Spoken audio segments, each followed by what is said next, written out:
The laughter echoed louder than the music. Crystal chandeliers shimmered above polished marble floors, and the room smelled of expensive perfume and champagne. In the center of it all stood a man in a simple gray uniform, black gloves wrapped around the handle of a cleaning cart. His name was Daniel Reyes, a janitor, a single father, and at that moment, the target of a joke that would change everything. "You're just a janitor." The words weren't whispered. They were announced, wrapped in silk and sarcasm, delivered by the beautiful CEO of the company hosting the gala. Her red gown caught the golden light as easily as her laughter caught the crowd's attention. Guests smirked behind crystal glasses. Daniel didn't respond. He simply lowered his eyes and continued wiping a spill that no one else had noticed. Before we continue, if you believe in kindness, second chances, and never judging someone by their job title, take a moment to like this video, comment your thoughts, share it with someone who needs encouragement, and subscribe to the channel. Stories like this remind us what truly matters. Daniel had grown used to invisibility. For 3 years, he had cleaned the halls of Titan Global Enterprises, the same company that had once rejected him for an executive role he was more than qualified for. Life had been different back then. He had a corner office, a wife who believed in him, and a little girl who thought her father could fix anything. But then came the accident. His wife, Sophia, never made it home that rainy night. In a single phone call, Daniel lost his partner, his anchor, and half of his courage. Grief swallowed him whole. He missed meetings, lost focus, and eventually lost his job. Bills piled up. His savings evaporated under hospital fees and funeral costs. The corporate world he had given everything to moved on without him. But his 6-year-old daughter, Emma, didn't. Emma still believed her father was her hero. She didn't care that he now wore a uniform instead of a suit. She didn't see the humiliation in his late-night shifts.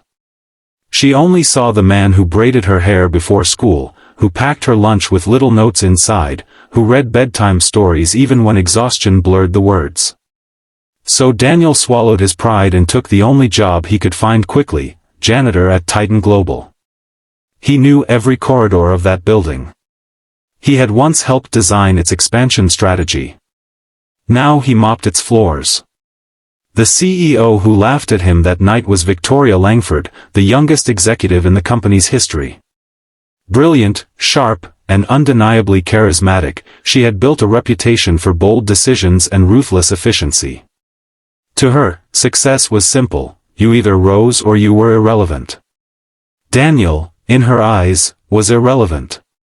What she didn't know was that after Emma fell asleep each night, Daniel didn't rest. He studied financial reports.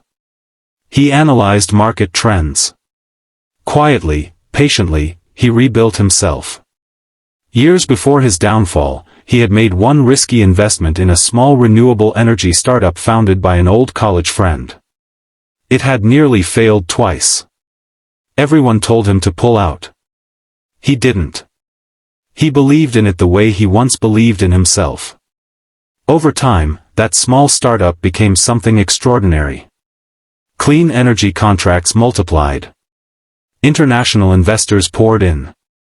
The company expanded faster than anyone predicted. Daniel never bragged about being an early investor. He never cashed out. He reinvested everything. By the time Titan Global began struggling under risky acquisitions and falling stock prices, Daniel was no longer financially broken. He was quietly powerful. The gala that night was meant to reassure shareholders. Victoria stood at the center of the ballroom announcing a bright future, unaware that several major investors had already begun selling their stakes. Titan's stock had been sliding for months. Daniel overheard everything. Janitors hear more than executives realize. He watched as Victoria dismissed concerns, laughed off criticism, and made light of minor staff while praising the elite. When she pointed at him and joked about ambition having limits, the room erupted in polite laughter. But Daniel didn't feel anger. He felt clarity. That same week, a silent acquisition began. Through a private equity firm connected to his renewable energy empire, Daniel started purchasing large blocks of Titan Global's declining shares. No headlines. No announcements. Just strategy. Years of being underestimated had taught him patience. Victoria was busy fighting public perception. She didn't notice the quiet shift in ownership percentages. At home, Emma colored at the kitchen table while Daniel reviewed documents. She asked him if he was still a janitor. He smiled and told her that cleaning things isn't just about floors, sometimes it's about fixing what's broken. Months passed. Titan Global announced emergency restructuring. Rumors swirled of a major investor preparing to take control. The board scheduled an urgent meeting. Victoria walked in confident, prepared to defend her leadership. That was the day Daniel didn't wear his uniform. He entered the boardroom in a tailored navy suit, shoulders straight, eyes steady. Conversations stopped. Some recognized him vaguely. Others didn't. Victoria stared, confusion flickering across her face. The chairman announced that the majority shareholder wished to speak. Daniel stood. He didn't mention the laughter. He didn't mention the humiliation. He spoke about sustainability, long-term vision, ethical leadership, and the importance of valuing every employee, from executives to janitors. He outlined a rescue strategy built on innovation and humility. He explained how Titan could pivot toward renewable infrastructure, partnering with emerging markets instead of exploiting them. Then came the final statement: he had acquired controlling interest. Silence swallowed the room. Victoria's confidence cracked, not because she had lost power, but because she realized she had misjudged character. The man she mocked had been building something far greater than pride. Daniel didn't fire her. That would have been easy. Instead, he offered her a choice: stay and rebuild the company with integrity, or step away with dignity.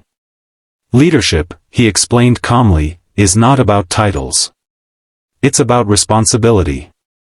Victoria chose to stay. Under Daniel's guidance, Titan Global transformed. Employee programs improved. Lower-level staff were offered education opportunities. Innovation labs opened. The company regained public trust, not through flashy galas, but through meaningful action. And Daniel? He still walked through the halls sometimes late at night, not to clean, but to remember. He remembered pushing that cart while people avoided eye contact. He remembered Emma's small hands in his. He remembered the sting of laughter, and how it fueled determination instead of revenge. Success didn't make him proud. Survival did. One evening, months later, Victoria found him standing alone in the ballroom where it had all begun. No chandeliers lit, no champagne flowing. Just quiet reflection.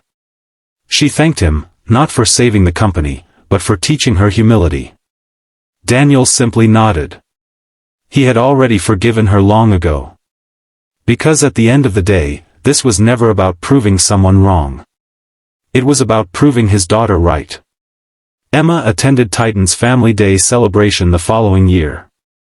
She ran through the lobby, pointing at her father's name now etched beside Chairman. She didn't understand corporate takeovers. She only knew her dad kept his promises. Before this story ends, if it touched your heart even a little, please take a second to like the video, share it with someone who needs hope, and subscribe for more inspiring stories. Your support keeps these messages alive. And here's something special: comment the word respect below if you believe no job defines a person's worth. Daniel once pushed a mop across marble floors while people laughed. Now he walked those same floors as an owner who never forgot where he started. Because sometimes, the janitor isn't just cleaning the building. He's preparing to rebuild it.